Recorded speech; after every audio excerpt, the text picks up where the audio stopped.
Assalamualaikum warahmatullahi wabarakatuh. Bismillahirrahmanirrahim. Alhamdulillahirabbil alamin. Wa bihi nasta'inu ala umuri dunya waddin. Allahumma shalli wa sallim wa barik ala sayyidina wa maulana Muhammad. Asyhadu an la ilaha illallah wa asyhadu anna Muhammadur Rasulullah. Amma ba'du.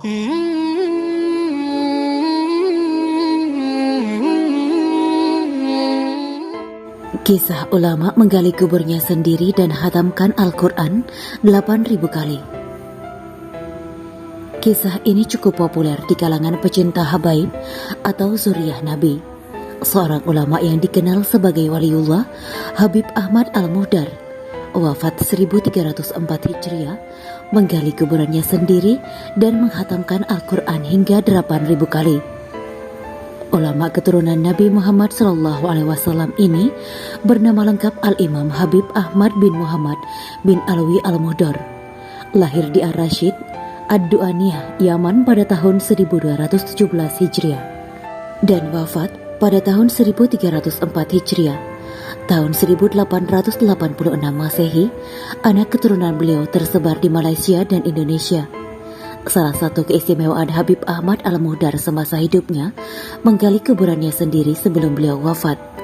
Terletak di depan masjid yang dibinanya, pada saat itu keadaan beliau masih sehat.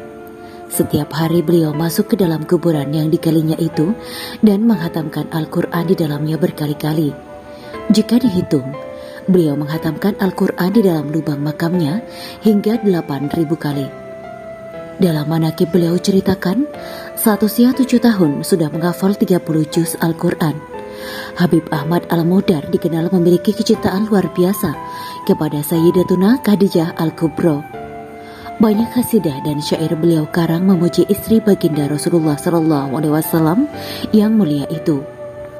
Salah satu amalan dan mujahadah beliau disebutkan, kehidupan hariannya selalu membaca Al-Quran lebih dari 50 tahun sebelum kewafatannya.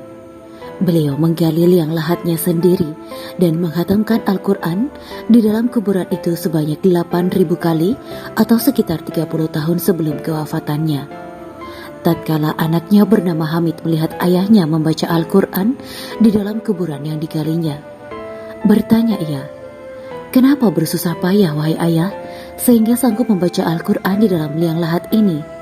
Maka dijawab sang ayah, "Tidaklah menjadi bebanan buat aku andai sekiranya Rabi'atul Adawiyah membaca Al-Quran di liang lahatnya sendiri dan menghatamkan 7.000 kali Al-Quran sebelum wafat." Bahkan Habib Ahmad Al-Muhdar sering menziarah makam Syekh Said bin Isa Al-Amudi di perkampungan Kaidun. Dalam perjalanan itu, beliau membaca Al-Quran di awal perjalanannya di Kuwaireh dan menghatamkannya setibanya di Kaidun. Jarak antara Kuwaireh dan Kaidun pada zaman itu kurang lebih 4 jam dengan berjalan kaki. Beliau menziarahi makam Syekh Said bin Isa pada waktu pagi atau petang dan pulang sebelum fajar untuk sholat subuh di Kuwaireh. Beliau juga membaca seperempat dari Al-Quran setiap kali menunaikan sholat sunnah duha. Habib Ahmad Al-Muhdar membina masjid berdekatan rumahnya dan menamakannya dengan Masjid Al-Nabil Mukhtar. Kajian ilmu dan rauhah mendidik masyarakat dan murid-muridnya dilakukan di masjid yang bersebelahan dengan kuburan yang digalinya. Habib Ahmad bin Muhammad Al-Muhdar menghadap Sang Khalik pada 7 Safar tahun 1304 Hijriah, tahun 1886 Masehi, dan dimakamkan di kuburan yang digalinya sendiri.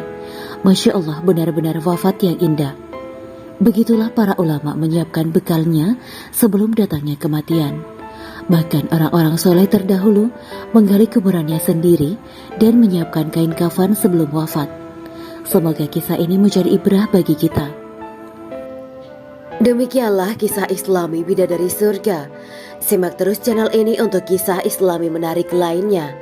Terima kasih para sahabat Bidadari Surga yang dirahmati Allah. Semoga diberi kesehatan dan diberkahkan segalanya. Juga dibahagiakan hidupnya di dunia dan di akhirat kelak oleh Allah Subhanahu wa Ta'ala. Amin ya mujibas sa'ilin. Wa akhiran, wabillahi taufiq wal hidayah.